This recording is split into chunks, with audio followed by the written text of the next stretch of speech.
శివలింగాన్ని ఇంట్లో పెట్టి పూజించి మనము భరించలేం. అంటే శక్తినా? విపరీతమైన శక్తి. ఆ! అది శివలింగం యొక్క ప్రత్యేకత నేను మీకు చెప్తాను. హ్మ్. చాలా ఆశ్చర్యపోతారు. వాస్తవం కూడా. శివలింగము యాక్చువల్‌గా ఒక మెమరీ కార్డ్. దాన్ని పెట్టి మనం పోయేసి కష్టాలన్నీ చెప్పామనుకో, మెమరీ కార్డ్ మొత్తం రిసీవ్ చేసుకుంటుంది. హ్మ్. దానికి వడ్డేసి మళ్ళీ కష్టాలే రిలీజ్ చేస్తుంది.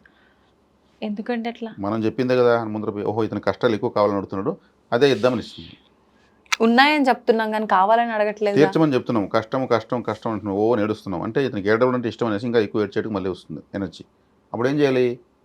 మొత్తం శుభాలే చెప్పాలి. శుభాలు సమస్త శుభాలు జరగాలి స్వామి. సమస్త శుభాలు ప్రసాదించు స్వామి. సమస్త శుభాలు అనుగ్రహించు స్వామి అంటే, ఓ సమస్త శుభాలు కావాలన్నా సరే తీసుకోని సమస్త శుభాలే ఇస్తుంది. ఇది హ్మ్. సైంటిఫిక్‌గా కూడా ప్రూవ్ అయింది. దీనికి ఎగ్జాంపుల్ లైవ్ రిపోర్టు మార్కండేయుడు. హ్మ్. నేను మరణించను, నేను మరణించను, నేను మరణించను అని శివలింగాన్ని పట్టుకునేసాడు ఆయన గట్టిగా. అవును. అదే చెప్పాడు. ఇంక వేరే ఏం చెప్పలేదు. కానీ ఆయన ఎంత తీవ్రమైనటువంటి భయము, ఉద్విగ్నత, ఆతృత, ప్రాణభయంతో, హ్మ్. శివుడి పైన నమ్మకంతో ఆ శివలింగాన్ని ఆయన జీవితంలో వాళ్ళ అమ్మ, వాళ్ళ నాన్న కూడా చిన్నప్పుడు అలా హగ్ చేసుకున్నాడేమో. అవును. యమధర్మరాజు వేస్తే శివలింగంతో తగులుకునేది. ఈయనకి యమధర్మరాజు టైం టు టైం తీసుకెళ్ళాలి. హ్మ్. లాగుతా ఉంటే శివలింగంతో పోతా ఉంది. అప్పుడేమైంది శివుడికి, నా మెడకేస్తావా నువ్వు? హ్మ్.